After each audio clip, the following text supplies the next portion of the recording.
this video, I chat to Marlene Leroux, who is going to tell us about her experiences in parenting a child with a disability. As mothers of children with disabilities, we have a lot in common, and we understand the special bond that exists between a mother and her child, and their other caregivers as well. And we want to share this with you today. So I'm going to start by just asking Marlene to tell us a little bit about her son, Adam. Adam George was really my angel. And I want to start first of all when you're expecting a child. Every mother, every parent has expectations of the child because this is how the world works. You have expectations immediately when you conceive. As parents, you have the future already. And then this book that I read about Expecting Adam from Martha Beck. And this book is about professors.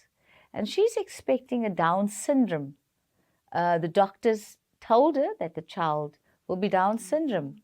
And Judy, you can relate with it because you have an angel also in your house. Your child is also Down syndrome. And every time her family tells her she must abort the child because she has a choice. And every time she goes into this book, because this is a true story, she goes to this clinic. She dreams about angels carrying her. And I was carrying Adam, and this book has touched me so deeply, so profoundly. And I don't know that time that it was preparing me for the biggest journey in life. And Expecting Adam was given to me. And that's how Adam got his name, because that book, it's like something was telling me a journey is going to start.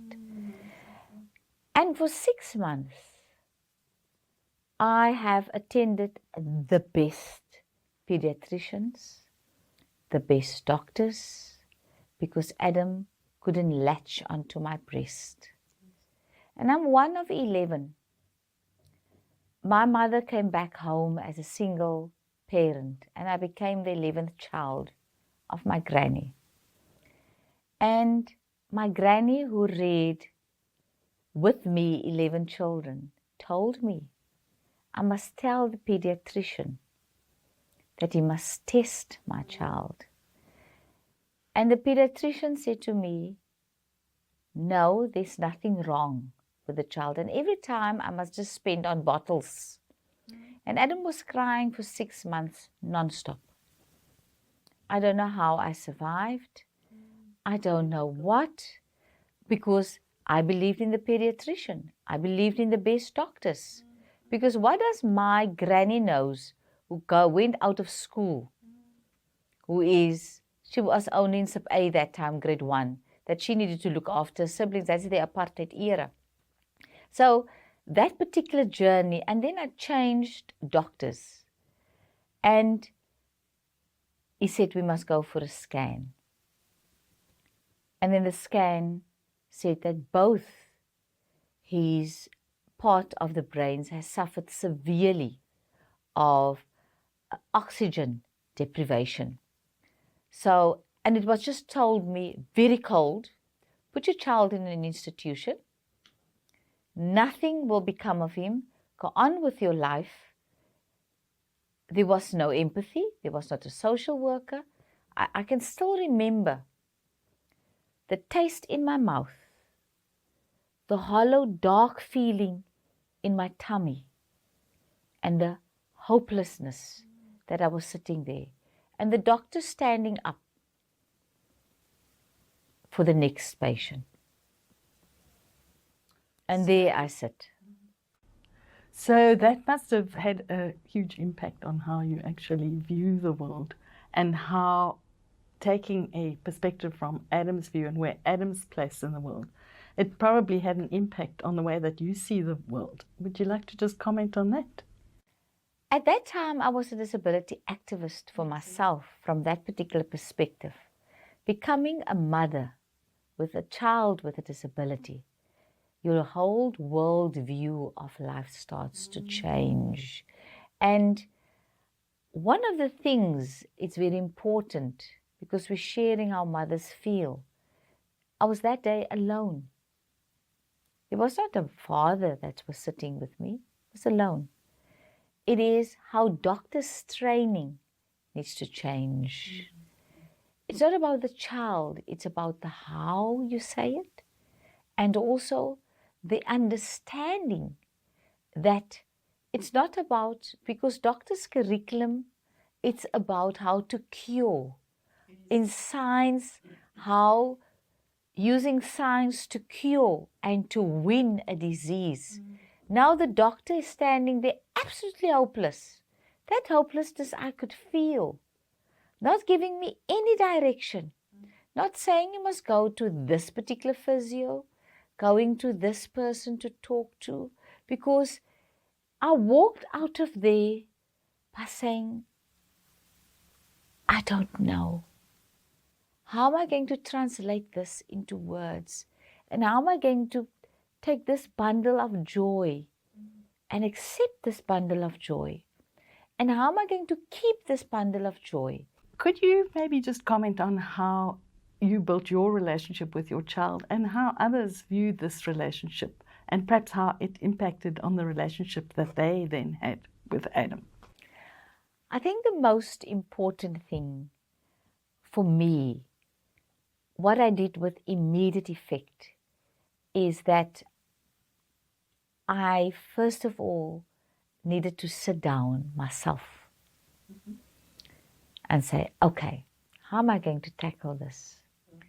And what I needed to do is that at least I had friends that was occupational therapists, like Dr. Lucia Hess, for instance. I could immediately speak to her and say, the doctor diagnosed Adam, cerebral palsy. She could ask me, what was the diagnosis? She could say to me, I think you need to go there.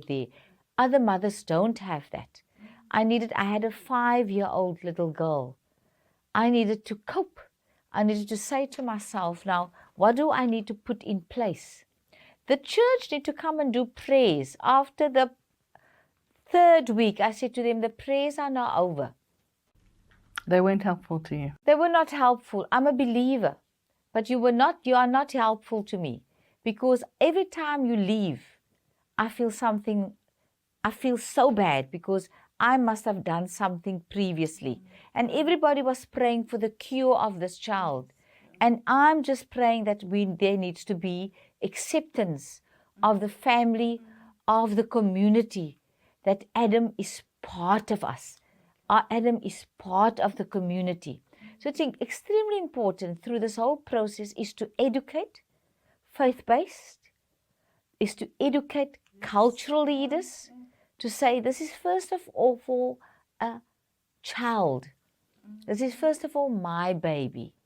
The second thing that I needed to do is to look at whether the house is conducive for Adam. The whole environment. The whole environment that surrounds Adam. I then realized through trials with Adam, because no one told me that when you just put a glass very hard on a table, he hears it 10 times more. So I needed to tell people, don't bang the door. Don't put the lid of a pot too harsh, or just don't put so. It's a lot of education that I needed to do for people coming into the house. I needed to reorganize my house.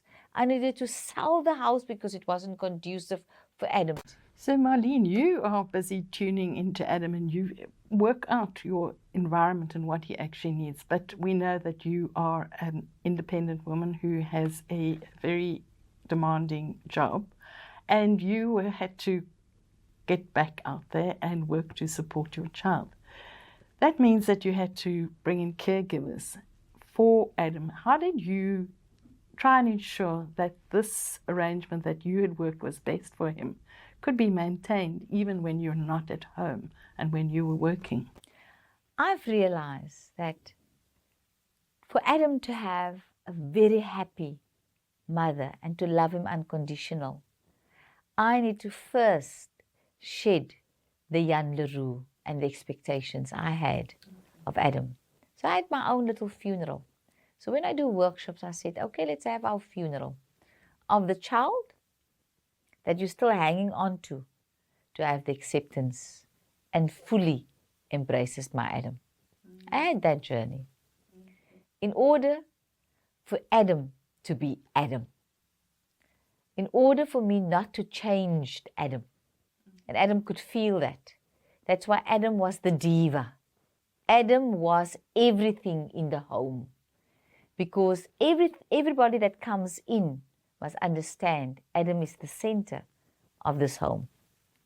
And it was the community that helped me to screen very special women. So I went through a test of people who loved my child, who is capable of to be trained to be with Adam, because not everybody can look after a child like Adam.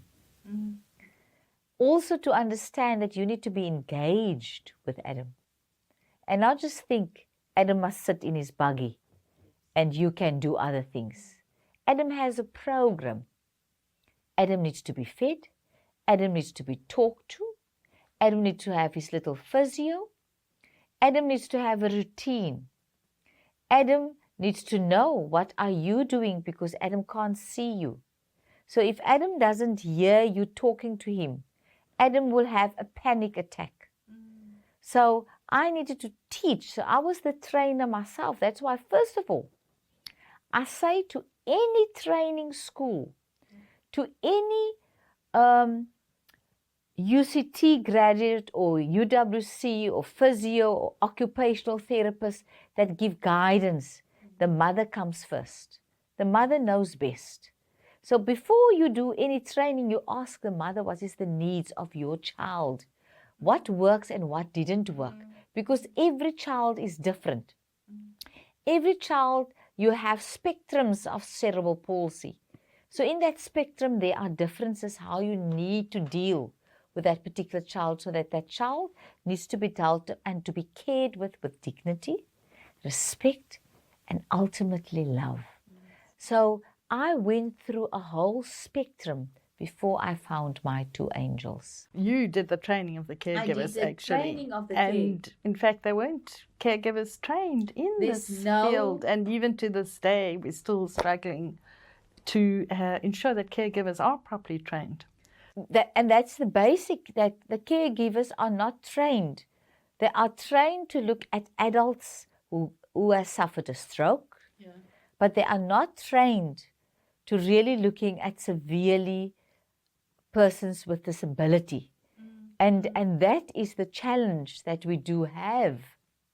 And the main thing that I also want to reiterate is that it's also the main thing that you need to have an activity for the child. In that way, the child goes into a routine. Yes. And that routine is just like any other child. A child needs to have a routine. It's a normality. And the household. But I could only do this because I had a job. And I could love Adam unconditionally, because I could come home, relieve the nurses, and it will be Adam and I. So you depended on the caregivers to give the level of care that you wanted Adam to receive. I think you must have been caring for the caregivers as well. Would you like to comment on your relationship with the caregivers? They came first. I made it clear for people that comes to my house, they're not there to make you tea. They're not there to clean for you. They are the main persons in this house. They get a salary. They are treated with respect. And they had this most beautiful relationship with Adam, because I first and foremost had respect for them. Because every morning at 5 o'clock, we will have our meeting. What is the day for Adam? Because then his medicine will start. Every evening when I came back from work, we will have our chats. What happened during the day with Adam? What signs did you see? What must we do? And I used to phone them beforehand when I was very tired and say, listen, I want to take a bath. Please, because Adam will hear when the garage door will go up. Because with my disability, I walk unstable. He was a clever boy. And he knows I'm in the house and he doesn't want to be with him. So if I just want a little break before I take him, I must tell them, close the door. I'm coming. Let him just sneak past. I'm going to sneak past that I can just have a bath. So, Marlene, what I think is, just like you also to comment on, there's a perception that a child who has such severe disabilities is a burden and a difficulty and a problem in the lives of families and parents. And you've explained to us that there's a lot that needs to be done in terms of care. But I think that what you're also telling us is that Adam contributed as well, and that you didn't only care for Adam, but he cared for you as well. I wonder if you could give us a little bit of a comment on what he contributed to your life and how he enriched your life. Adam enriched my life so much. Adam made me focus. Adam made me live for the moment. Adam made me realize tomorrow is tomorrow. I must do things now. Adam also taught me that little and petty things doesn't matter in life. Because Adam will sit on my lap. And if you don't speak to Adam and only to me, Adam decides that he will vomit now on me. And that was his way. And Adam taught me this different way of communications. Adam taught me to sense other people. If you came into my house and are troubled, and you're troubled, Adam doesn't want to sit with you. Adam will blow bubbles. If he's tired of your voice, you're coming to tell me all your stories of your trouble, new boyfriends, husband, children, then Adam will get fed up. And Adam will blow bubbles or he will vomit because he's now tired of you. Then I thank Adam. And I say, thank the Lord, Adam, that you just blew them away. And my friends that used to come to me, they will say, oh, Adam, I think Adam is fed up now of me. I will go. Then I'll say, yes, Adam is fed up. But actually, I'm also fed up. So there's an emotional connection that isn't about words and about being clever and arguing, but it's just a sense that you can pick up between you. And Adam made me excel in life because I'm an author of nearly 4 books during Adam's time. I did my master's. I did a diploma in business, all with Adam. And Adam made me realize that the ability of people is not to have all the abilities of how we see ourselves. And I used to come home. Then there will be people chatting with Adam or just coming to sit. I had friends that gone through such a lot of pain in their lives. And what they can come to do is to come and sit just with Adam and say absolutely nothing. So Adam gave me lots of life lessons. But Adam also taught me one thing. And one of the things that why Adam will always be in me is that it doesn't matter what form you are in. If there's life, you can contribute to life. But I also want to say, if I didn't have the support of family, support of friends, support of my work, support of the broader community, and the support that I have a salary, I wouldn't have been able to excel with Adam. Because Adam was 24 hours. Because he needed to be turned every 3 hours during the night. And I want to say that if I didn't have that particular support, I wouldn't have been able to sit here today and talk about the love that I had and the love that Adam gave to us.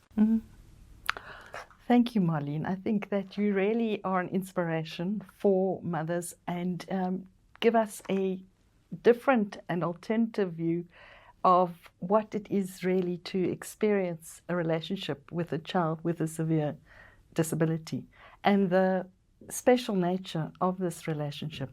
I think also what's so important that you highlight is the circles of care and support that need to go around a child like this, and that everybody in the end benefits from such relationships. We become more compassionate and we become more sensitive to the needs of others in that process.